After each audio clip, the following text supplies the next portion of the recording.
Londres, París, Turín, Brindisi, Suez, Bombay, Calcuta, Hong Kong, Yokohama, San Francisco, Nueva York, Liverpool y Londres. Te lo repito: Londres, París, Turín, Brindisi, Suez, Bombay, Calcuta, Yokohama, San Francisco, Nueva York, Liverpool y Londres.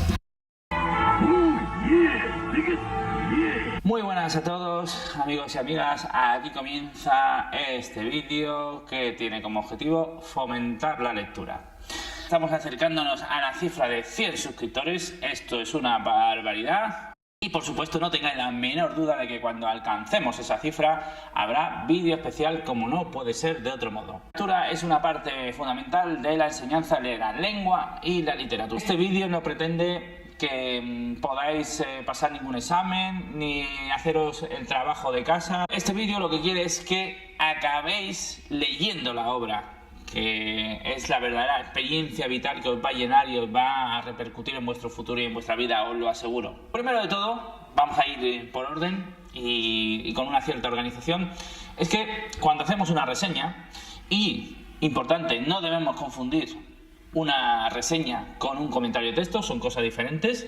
¿En qué se diferencian fundamentalmente? Bueno, pues en que un comentario de texto analiza de una forma más profunda, analiza teniendo en cuenta cuestiones lingüísticas, con recursos, donde tiene muchísima importancia la parte de historia de la literatura, en fin, es meternos mucho más en profundidad en las intenciones del autor, del texto, de la obra y de sus características. Una reseña es algo más liviano y tiene los siguientes puntos. La reseña normalmente la van a pedir dentro de la parte de lectura, del fomento de la lectura, y puede ser una de esas pruebas evaluativas que hagan comprobar al profesor que efectivamente se ha llevado a cabo la lectura. ¿Cuáles son los puntos que debe tener una buena reseña a mi modo de ver? Pues tiene que tener, en primer lugar, una referencia sobre el autor y la época histórica. Tiene que definir un poco cuál es la trama, cuáles son los hechos que ocurren en la obra de forma resumida, una pequeña descripción de los personajes, una lectura un poco más simbólica del trasfondo, del mensaje, del contenido, del simbolismo que encierra la obra, y finalmente una opinión personal lo más profunda y sincera posible. A esa opinión personal e intransferible, si no hemos llegado a comprender la obra o leído la obra, va a ser muy difícil que podamos dar respuesta de forma competente. Autor y época. Bueno, pues nos encontramos en el siglo XIX, un siglo muy especial, un siglo de avances tecnológicos, de progreso, de industria. Un siglo donde la ciencia cobra una importancia vital en la evolución del ser humano, donde la industria cobra una importancia vital. Estamos en la segunda etapa de la revolución industrial y el París del siglo XIX pues es un epicentro cultural de primer orden.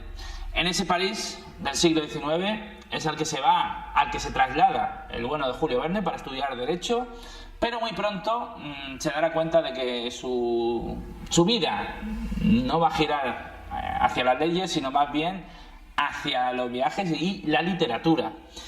El bueno de Julio Verne malvive en París una vez que se gradúa en Derecho y se alimenta literalmente de libros y de cultura, hasta el punto de estar malnutrido. No será hasta el año 1863 cuando publica su novela 5 semanas en globo. Cuando llega ese momento es cuando por fin Julio Verne consigue el éxito mundial, y ese éxito no se detendrá ya jamás hasta el momento de su muerte, en el año 1905. Y en ese mismo momento, en el momento en el que muere, pues se convierte en una auténtica leyenda, la leyenda que es hoy.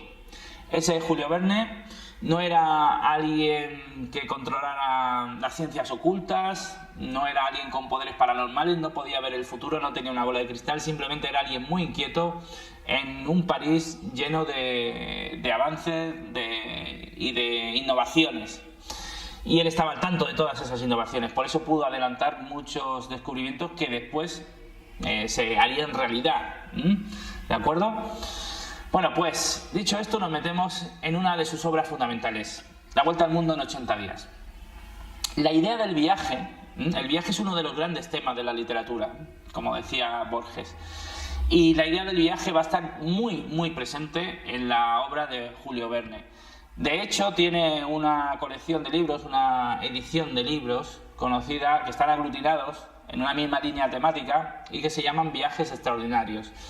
Esa idea del viaje, no solo desde el exterior, sino del interior. La experiencia del viaje que nos cambia. Como nos tiene que cambiar, por supuesto, la lectura de La Vuelta al Mundo en 80 días.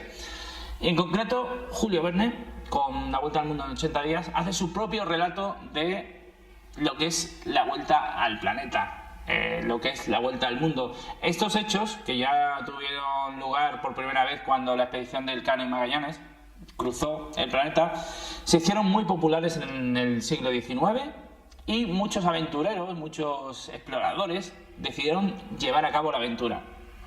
Y esto tiene su repercusión, por supuesto, en la ficción y en la literatura. Y Julio Verne va a crear, como digo, su propio relato de la vuelta al mundo. El relato que posiblemente se haya convertido en el más popular de la historia, por lo menos en la ficción. El relato de Phileas Fogg, el protagonista de La Vuelta al Mundo en 80 días. Bueno, pues vamos con la trama. Una vez que hemos hablado del autor y de la época, vamos un poco con la trama. El tema, como digo, es el viaje.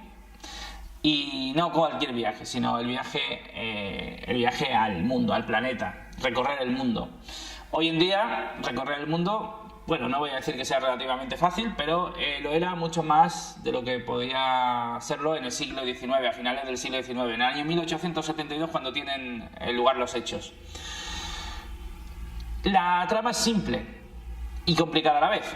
Un caballero británico, Phileas Fogg, decide llevar a cabo una apuesta con sus amigos del Reform Club, por la cual le reta a pagarle 20.000 libras si es capaz de dar la vuelta al mundo en 80 días, siguiendo un itinerario concreto, el que os comenté al principio, el que elocuté al principio.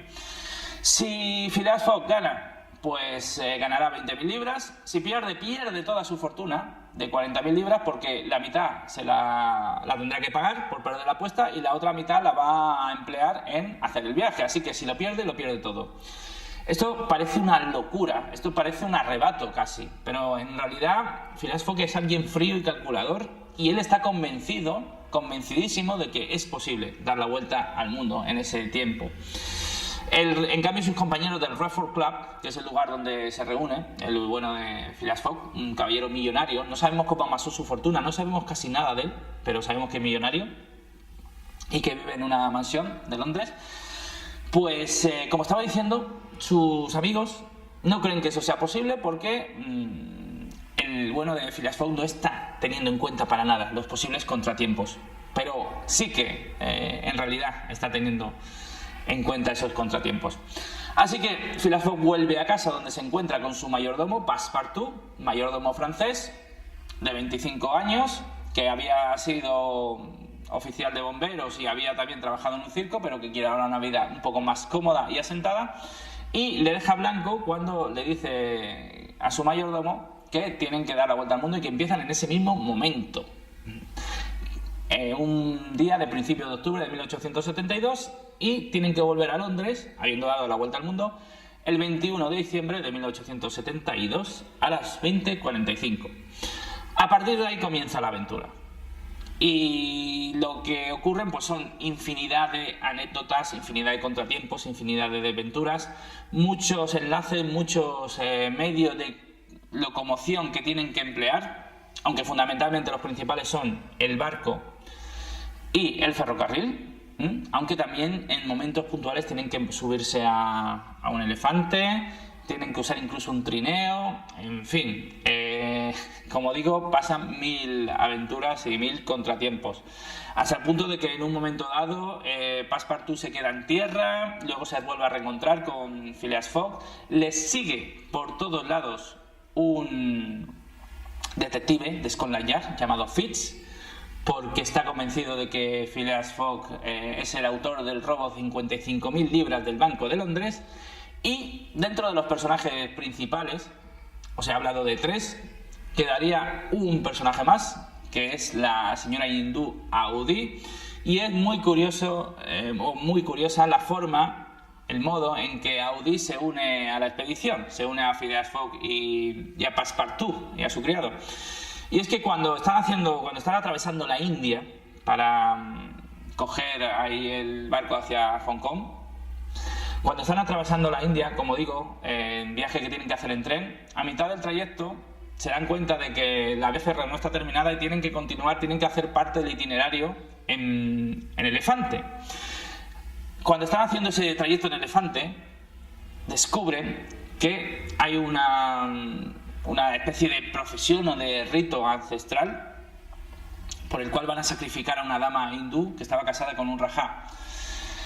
Ni Phileas Fogg ni Passepartout lo permiten, salvan a esta señorita hindú llamada Audi, y a partir de ese momento Audi les va a acompañar en su viaje.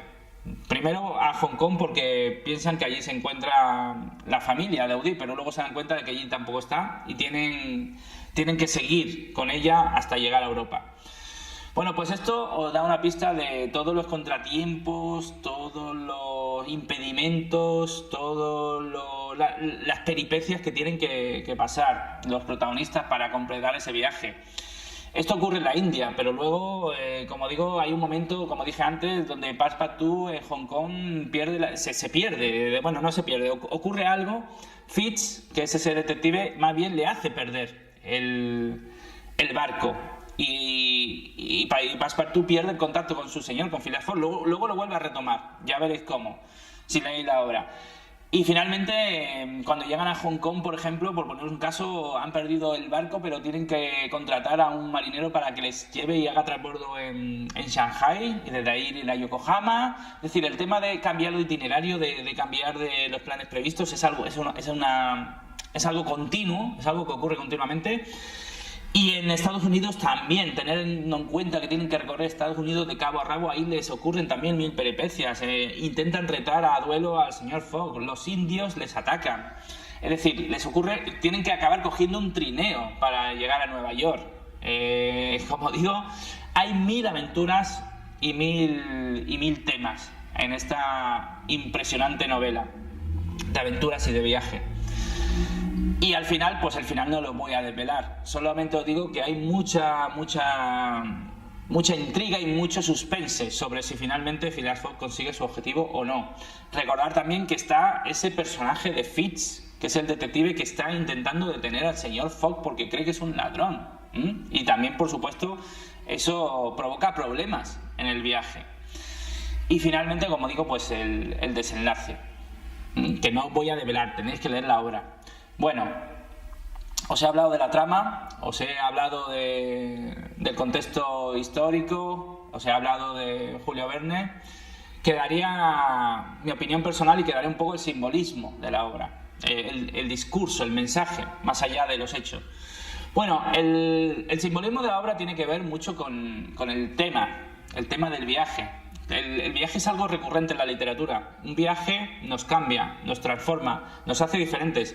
Phileas Fogg es un personaje que empieza de una manera y acaba de otra, igual que Passepartout, igual que prácticamente el propio Fitz, el propio antagonista.